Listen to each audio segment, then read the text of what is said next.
গতকাল 17 ফেব্রুয়ারি 2026 তারিখে চট্টগ্রাম শহরের বাইজিৎ লিংক রোড এলাকায় একটি র্যাব 7-এর একটি চৌকস অভিযানিক দল অভিযান পরিচালনা করে এবং চট্টগ্রামের শীর্ষ সন্ত্রাসীদের একজন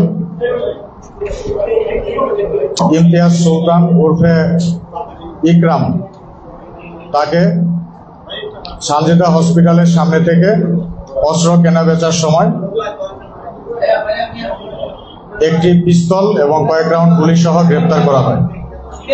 গ্রেপ্তারের পরবর্তীতে তাকে জিজ্ঞাসাবাদে সে স্বীকার করে যে বাসায় তার কাছে আরো অস্ত্র রয়েছে। অতঃপর তাকে নিয়ে তার পুরো বাসা সার্চ করে তার বাসায় ওয়ার্ড্রবের ভিতর থেকে আরো একটি পিস্তল পাওয়া যায়। সর্বমোট 2টি পিস্তল, 5টি ম্যাগাজিন এবং 56 রাউন্ড অ্যামুনিশন উদ্ধার করা হয় এবং এর সাথে একরাম এবং তার সহকারী আজাদ এই দুইজনকে গ্রেপ্তার করা হয়। গ্রেপ্তারকৃতদের জিজ্ঞাসাবাদে আমরা জানতে পারি যে এই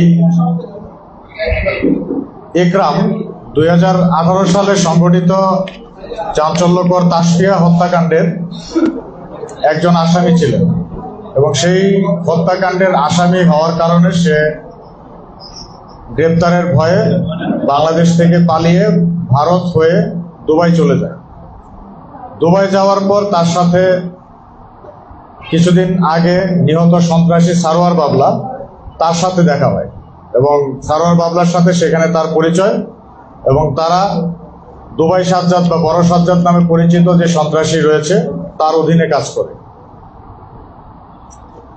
কিছুদিন পর তারা দুবাই থেকে বাংলাদেশে ফেরত আসে এবং সারোয়ার বাবলা এবং ছোট সাজ্জাদ এই গ্রুপটি তার সন্ত্রাসী কার্যক্রম নিয়ন্ত্রণ করতে থাকে এবং একরাম এবং বাবলা সবসময় একত্রে কার্যক্রম পরিচালনা করত। এছাড়াও একরামের নামে আরো 2-3টি মামলা রয়েছে, মারামারি, অ্যাটেম্পট টু মার্ডার, এই ধরনের বিভিন্ন মামলা রয়েছে, যে মামলাগুলো সে জামিনে রয়েছে। তো সারোয়ার বাবলা গ্রুপ এবং সাজ্জাদ গ্রুপ এগুলো একই গ্রুপ ছিল। পরবর্তীতে নিজেদের ইন্টারনাল ক্ল্যাশের কারণে সারোয়ার বাবলা এবং সাজ্জাদ এই 2টি গ্রুপের মধ্যে সংঘর্ষ শুরু হয়। পরবর্তীতে আপনারা জানতে পারেন সারোয়ার বাবলা নিহত হয়েছে। সাজ্জাদ গ্রুপ এবং তার সহযোগী রায়হান, ইমন, মোবারক এদের মাধ্যমে সে গুলিবিদ্ধ হয়ে নিহত হয়েছে এবং এই একরাম যে সন্ত্রাসীটা গতকালকে আমরা গ্রেপ্তার করেছি সে এই সাজ্জাদ গ্রুপের একজন কুখ্যাত সন্ত্রাসী ছিল। তো অস্ত্র অ্যামুনিশন সহ তাকে আমরা গ্রেপ্তার করতে পেরেছি আলহামদুলিল্লাহ। এখন আমরা আইনানুগ প্রক্রিয়া অনুযায়ী পরবর্তী কার্যক্রম গ্রহণ করব। দৈনিক আজকের বাংলা .net